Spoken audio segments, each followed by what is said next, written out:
안녕하세요. 나타샤의 책 여행입니다. 책 읽기 편안한 시간 보내고 계시죠?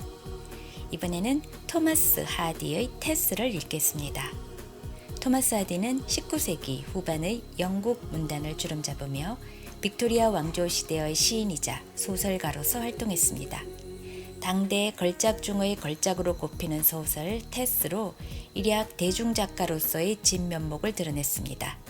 책은 청묵에서 출간했으며 김만평 선생님이 옮기셨습니다. 이 책의 작가 작품 해설은 이렇습니다. 원제가 더버빌 가의 테스로 알려진 이 소설은 발표 직후 엄청난 혹평을 받고 하디로 하여금 소설 쓰기를 중단하게까지 만든 작품이었으나 만년에 이르러서는 그를 19세기 영문학의 대미를 장식하는 위대한 작가로서 존경받게 한 그의 대표작입니다. 석공의 아들로 태어나 중等교육을 받고 런던의 건축 사무실에서 일을 보던 하디는 처음에는 예술 비평가가 되는 게 꿈이었습니다. 그러나 독학으로 문학을 공부하고 점차 작가가 되는 꿈을 키워나갔습니다. 하디의 문학적 성격은 무엇보다 흥미있는 스토리에다 시적인 향기, 매력적인 인물 등의 설정으로 빈틈없는 구성을 보인다는 점입니다. 그의 문학의 대표작이라 할 수 있는 이 테스는 1891년에 쓴 작품으로 영국 소설사상 19세기 후반이 걸작 중의 걸작으로 지목하고 있습니다. 조상이 명문이었다는 자신의 가문을 알게 되자 그 실속 없는 허영에 도취된 술주정뱅이 아버지, 상냥하면서도 지나치게 순진한, 그리하여 무지서럽기까지 한 어머니, 그리고 나이 어린 많은 동생들을 가진 테스는 어떻게든 가난을 벗어나 보려는 일념으로 자기네와 먼 친척이 된다는 어느 부잣집에 일하러 찾아갔다가 그만 순결을 잃고 맙니다. 본의 아니게 정조마저 잃고 사생아까지 낳은 테스는 그 불행의 결과인 아기가 죽자 갱생의 길을 모색하던 중 먼 곳의 목장으로 젖자로 일을 하러 떠나게 되며 그곳에서 만난 목사의 아들인 청년 엔젤은 테스에게 있어선 구세주 같은 존재였습니다. 끊임없는 그의 구애에 못 이겨 마침내 테스는 과거가 있는 여자라는 무거운 자책감을 벗지 못한 채 그와 결혼을 합니다. 그러나 첫날 밤 자신의 모든 것을 받아줄 것으로 믿었던 남편 엔젤은 테스가 쏟아놓은 고백에 마찬가지로 테스가 끝없이 성스러운 처녀일 것을 기대한 엔젤은 그녀에게서 받은 불순함의 충격에 못 이겨 마침내 그녀의 곁을 떠나버리고 맙니다. 그 후 세월이 흘러 테스가 자기에게 바치려 한 참사랑이 그 불순함 이상으로 얼마나 순수한 것이었는가를 뉘우치게 된 엔젤이 테스를 다시 찾았을 때 가난 속에 닥친 온갖 고초를 못 이긴 테스는 그만 사리 분별을 잃고 그 회한에 겨운 칼을 알렉의 심장에 꽂고 이어 자신도 사형대의 이슬로 사라지고 만다는 내용입니다. 결국 작가가 그린 테스라는 여인의 삶과 죽음의 발자취를 살펴보면 이른바 불순한 여러 가치로 얽혀진 사회적 상황 속에서 오직 순수 그 자체로서 살기를 원했습니다.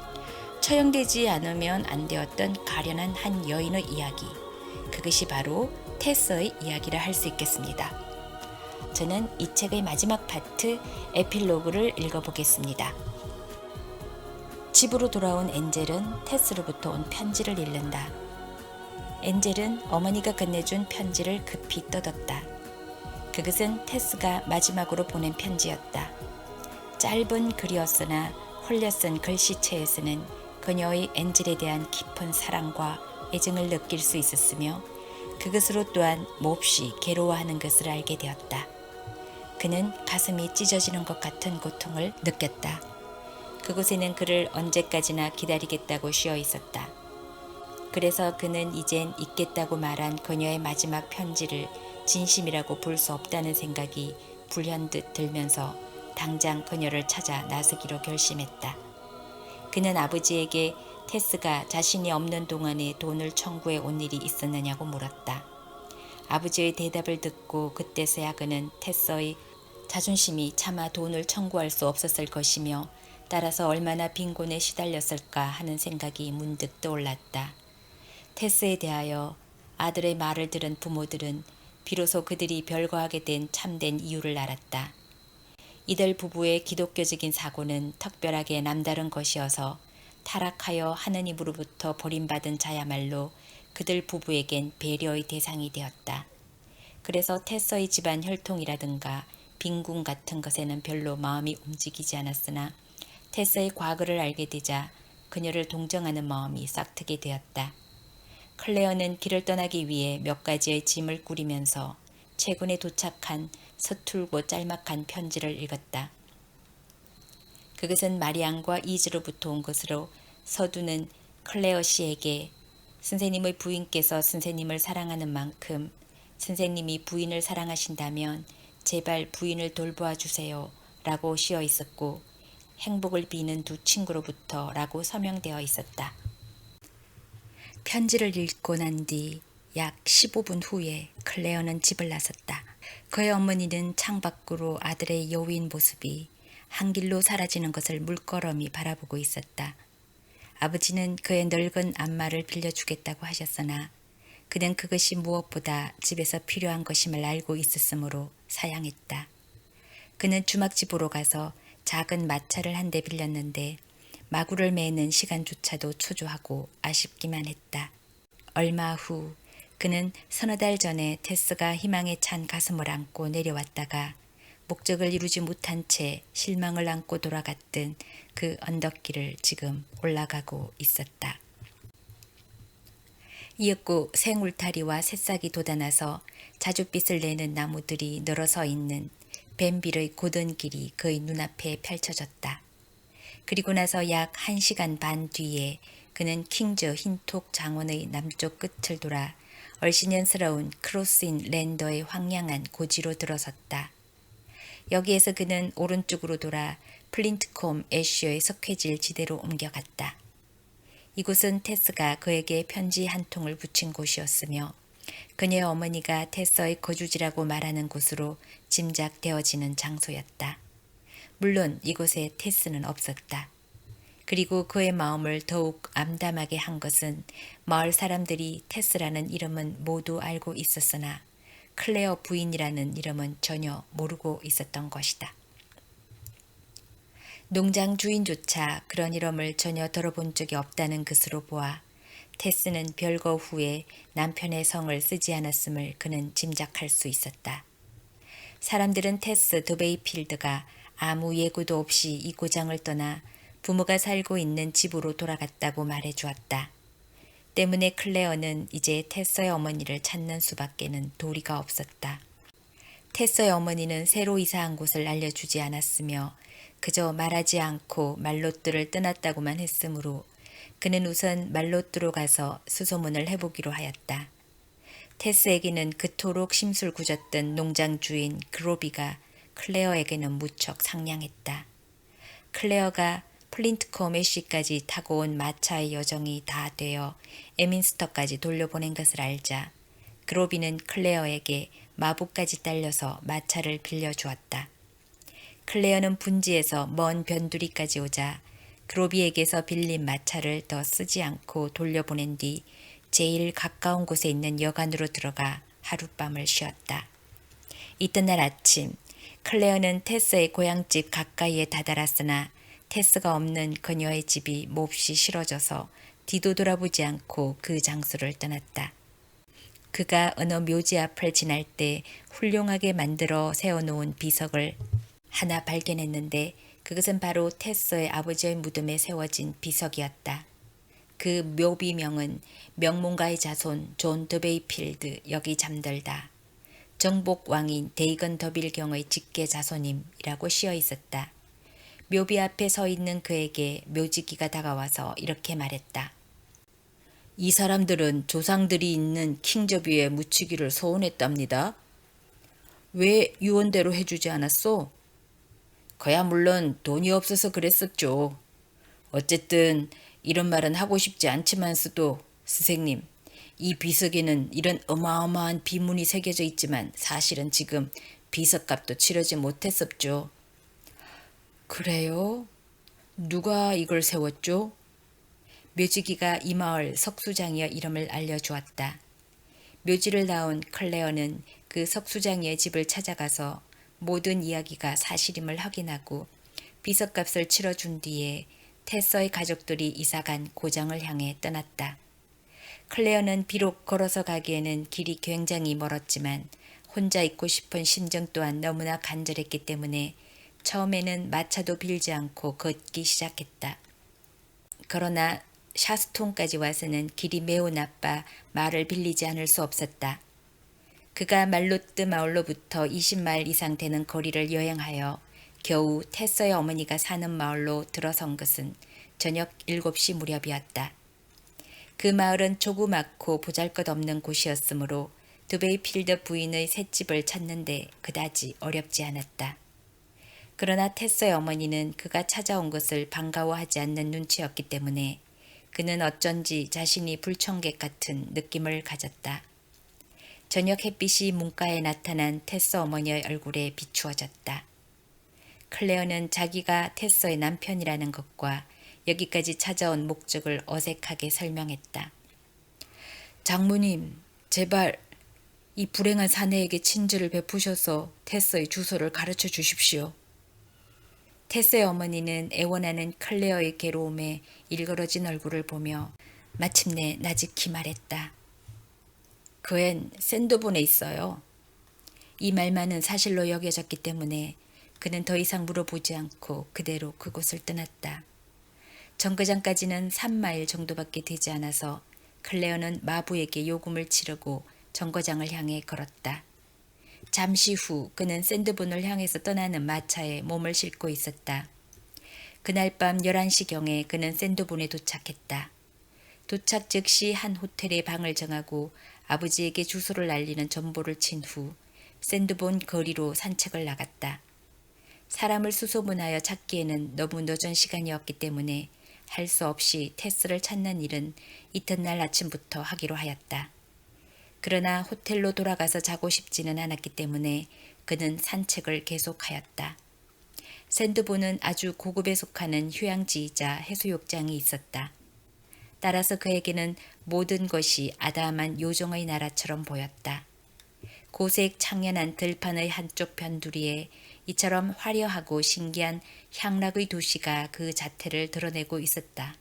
아마도 그 이국적인 향취가 마치 예언자의 표주박처럼 이곳에 물들어 테스도 끌어들였으리라. 이 도시는 드문드문 떨어져 있는 별장으로 이루어져 있었고 영국 해협을 바로 눈앞에 바라보는 훌륭한 지중해식의 유원지였다. 그리고 지금 클레어가 보고 있는 밤의 경치는 이 도시를 사실 이상으로 웅장해 보이게 했다. 농가집 처녀인 자기의 젊고 예쁜 아내 테스는 도대체 이 향락과 사교의 세계에서 무엇을 하고 있는 것일까? 클레어는 생각할수록 알 수가 없었다. 이곳에 저설자는 소가 있을 리는 없을 테고 그렇다면 결국 그녀는 누군가의 큰 저택에서 한여로나 일하고 있음에 틀림없으리라는 생각을 하였다. 클레어는 12시가 훨씬 지나서야 호텔로 돌아왔다. 그리고 잠자리에 들기 전에 다시 한번 테스의 열정적인 편지를 읽어보았다. 그러나 그는 잠을 이룰 수 없었다. 이튿날 아침 7시에 일어난 그는 곧 밖으로 나가 중앙우체국 쪽으로 걸어갔다. 그는 입구에서 우편물을 들고 나오는 우편 집배원과 마주쳤다. 클레어 부인이란 사람의 주소를 알 수 있을까요? 앤질이 물었으나 집배원이 고개를 흔들었다.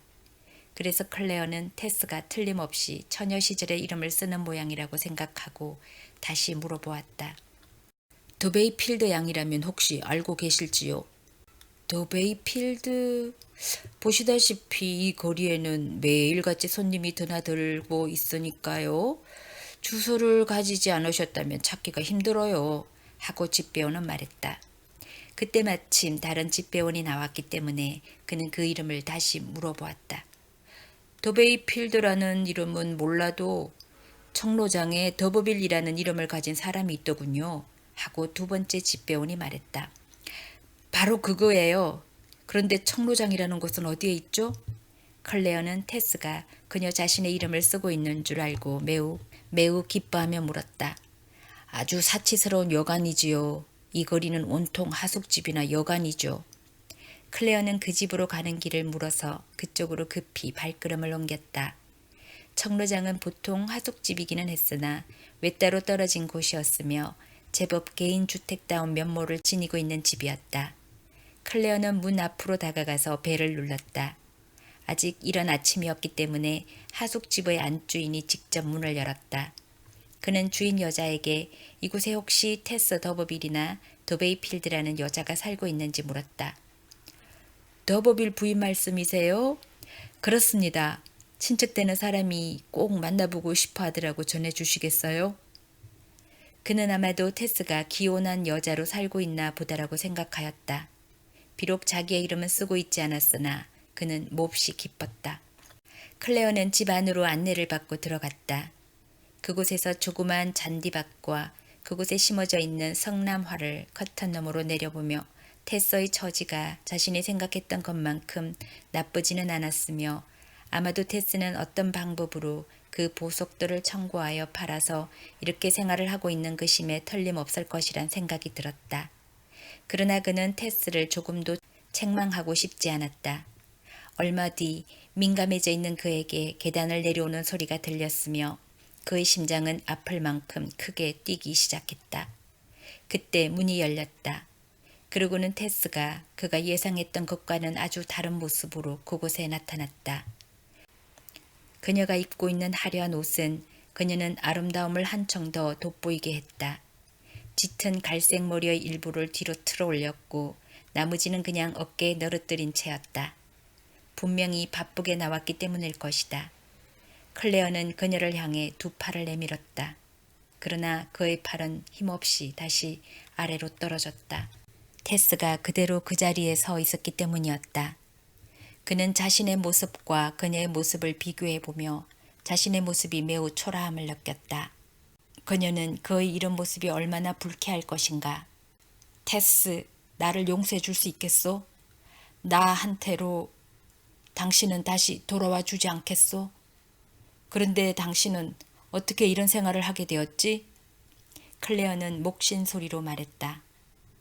너무 늦었어요, 너무. 테스는 온 방안이 울리는 날카로운 소리로 말했고 그녀의 눈은 이상스레 빛이 났다. 테스는 매우 괴로운 듯이 손을 흔들며 말을 이었다. 제 곁으로 가까이 오지 마세요. 엔젤, 안 돼요. 가까이 오지 마세요. 물러나세요.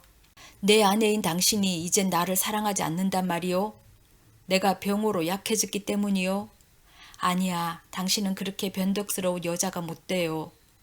나는 다른 일보다도 당신 때문에 다시 왔소. 내 부모님들은 이제 당신을 반갑게 맞아들일 거요. 네, 그야 물론 그러시겠지만 너무 늦었어요. 이젠 전 당신을 기다리고 또 기다렸어요. 하고 테스는 말을 이었다. 그 음성은 옛날처럼 애수가 어려 있었다. 기다리다가 전 편지를 냈죠. 그래도 당신은 돌아와 주지 않으셨어요. 그 사람은 당신이 절대로 돌아오지 않을 거라고 말했어요. 전 어리석었죠. 아버지가 돌아가시고 그는 우리 식구에게 참으로 친절했어요. 그는 무슨 말인지 나는 모르겠군. 전 다른 사람과 결혼해서 살고 있어요. 클레어는 테스를 뚫어지게 쳐다보았다. 이었고 그는 테스의 말뜻을 이해하며 마치 한꺼번에 지쳐버린 사람처럼 기운 없이 시선을 떨어뜨렸다. 테스는 계속해서 말을 이었다. 그이는 위청에 있어요. 그러나 전 그 사람이 미워서 못 견디겠어요. 저에게는 거짓말을 했으니까요. 그이는 당신이 절대로 돌아오지 않는다고 했는데 당신은 돌아오셨군요. 아, 엔젤, 이젠 제발 돌아가 주세요. 테스, 모두가 내 잘못이었소. 클레어는 더 이상 말을 잇지 못했다. 그의 얼굴에는 이미 핏기가 가셔 있었고 표정은 심하게 위축되어 있다. 몇 분 뒤 그는 거리로 나서서 발길 닿는 대로 무작정 걸어가고 있었다. 청로장이라는 집과 그 안의 모든 훌륭한 세간살이의 주인인 브록스 부인은 남달리 호기심이 강한 여자는 아니었다. 그러나 그녀가 돈을 잘 내는 하숙인이라고 생각하던 더버빌 내외에게 낯선 남자 손님이 찾아온 사실은 그 시간이나 손님의 태도를 보아 방을 새놓는 직업과는 관계가 없이 호기심을 불러일으키기에 충분했다. 테스 더버빌은 식당 안으로 들어가지 않고 문가에 선 채 말을 했으므로 복도 뒤 자기 방의 반쯤 열린 방문 안쪽에 있던 브록스 부인은 불운한 운명에 놓여 있는 두 사람의 대화를 엿들을 수 있었다. 그녀는 테스가 다시 위층으로 올라가는 소리와 손님이 나가고 현관문이 닫히는 소리를 듣고는 젊은 부인은 아직 옷을 갈아입지 않았으므로 다시 나올 때까지 시간이 좀 걸릴 것이라 생각하며 살그머니 계단을 올라갔다. 그리고 테스의 방문 곁에 섰다. 이윽고 응접실에서 신음소리 같은 흐느낌이 들려왔다. 하숙집 여주인은 열쇠 구멍으로 방 안을 들여다보았다. 테스는 무릎을 꿇고 앉아서 의자 위에 얼굴을 묻고 있었다. 그의 절망에 가까운 신음소리는 테스 입에서 흘러나왔고 침실에서 사나운 남자의 목소리가 들렸다. 왜 그래? 테스는 대답하지 않았다. 아니, 그녀의 대답이라기보다는 발작적인 독백에 가까운 소리로 중얼거리고 있었다. 그것은 마치 장송가처럼 들렸다. 브록스 부인은 그것을 부분적으로만 들을 수 있었다. 그리고 저를 정말 사랑하고 있는 남편이 돌아오셨어요. 그런데 당신은 저를 무자비하게 설복시키려고 했어요. 동생들과 어머니가 고생하고 있는 것을 이용해서 당신은 저를 움직였던 거예요. 그리고 당신은 제 남편이 절대로 돌아오지 않는다고 했죠. 또한 저에게 그런 사람을 기다린다는 것은 바보 같은 일이라고 했어요. 그래서 저는 지고 말았죠. 당신의 말을 듣고 말았던 거예요. 그런데 남편이 돌아왔어요. 하지만 지금은 가버렸어요. 우리는 이제 끝났어요. 클레어는 아주 멀리 가버렸어요. 당신 때문에. 테스는 입술을 힘껏 깨문 탓으로 피가 흘렀다. 그리고 긴 속눈썹은 눈물에 흥건히 젖어 있었다. 갑자기 사나이가 날카로운 소리를 질렀고 여자는 벌떡 일어났다. 브록스 부인은 넋두리를 하던 아내가 문으로 달려 나오는 줄로만 알고 급히 계단을 내려왔다. 그리고 열심히 귀를 기울여 보았지만 그 뒤 아무 소리도 들리지 않았다. 얼마 후 바느질을 다시 하기 시작했다. 그렇게 얼마를 있으려니까 머리 위에서 방바닥의 널판지 삐걱대는 소리가 났다. 조금 뒤에 앞문을 여닫는 소리가 나고 테스가 문을 나서 한 길로 나가는 모습이 창문을 통해서 보였다. 브록스 부인은 부부가 서로 말다툼 끝에 아내가 집을 나갔거나 아니면 남편이 아직 자고 있을 거라고 생각했다. 더버빌은 원래 일찍 일어나는 편이 아니었다. 브록스 부인은 자기 혼자서 쓰고 있는 뒷방에 들어가 바느질을 계속했다. 2층의 부인은 아직 돌아오지 않았고 남편은 아무 기척도 없었기 때문에 그녀는 좀 궁금해졌으나 얼마 동안 그대로 바느질을 하고 있었다. 브록스 부인은 잠시 일손을 멈추고 2층의 손님들을 생각하면서 등을 의자에 기댔다. 그리고 부인의 눈은 천장에 멈추었다. 흰 천장 가운데에 지금까지 없었던 얼룩이 번져 있었다. 처음 그녀가 발견했을 때는 성찬에 쓰는 빵 크기만 하던 것이 점점 불어나서 손바닥 크기만 해졌다. 그녀는 그것이 붉은색을 띠고 있음에 놀라면서 선뜻 내키지 않았으나 만져보았다. 축축한 것으로 보아 혹시 핏자국이 아닐까 하는 생각이 들었다. 브록스 부인은 급히 2층으로 올라가 보았다. 그러나 문을 열 용기가 나지 않아 가만히 귀를 기울여 보았다. 방 안에서는 아무런 소리도 나지 않았다. 브록스 부인은 허둥지둥 2층에서 내려와 현관문을 열고 한 길로 나갔다. 마침 이웃 별장에 고용되어 있던 아는 일꾼이 지나가기에 자기 집 2층에 좀 올라가 봐 달라고 부탁했다. 부인은 응접실 문을 열고 자신은 뒤로 물러나며 일꾼을 앞세워 곧 2층 방으로 들어갔다. 큰일 났습니다. 침대 위에 신사가 죽어 있어요. 나이프에 찔린 모양입니다. 방바닥은 온통 피투성이인데요. 사건은 곧 경찰에 신고되었고 지금까지 조용했던 집안에 여러 사람들의 발소리가 요란하게 들리기 시작했다. 사나이는 일격을 받아 거의 움직이지도 못하고 반듯하게 누운 채 창백한 얼굴로 막대기처럼 굳어 뻣뻣하게 죽어 있었다. 엔젤 클레어는 자기가 묵었던 호텔로 되돌아와서 멍하니 허공을 바라보며 아침 식탁 앞에 앉았다. 그는 무의식적으로 먹고 마셨다. 그리고 나서 갑자기 계산서를 청해 숙박비를 지불한 다음 가지고 온 유일한 소지품인 세면도구가 든 가방을 챙겨 들고는 방으로 나왔다. 클레어는 정거장을 향해 걸음을 옮겼다. 정거장에 도착해보니 1시간 이상이나 기차를 기다려야만 했다. 클레어는 의자에 15분가량 앉아서 기차를 기다렸으나 더 이상 기다릴 기분도 나지 않았고 무엇보다도 빨리 자신에게 쓰라린 상처를 안겨준 이 도시를 떠나고 싶었기 때문에 그는 역을 나왔다. 그리고 다음 정거장까지 걷기 시작했다.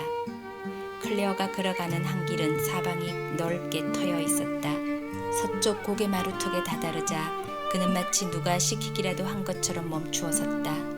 그리고 뒤를 돌아다 보았다.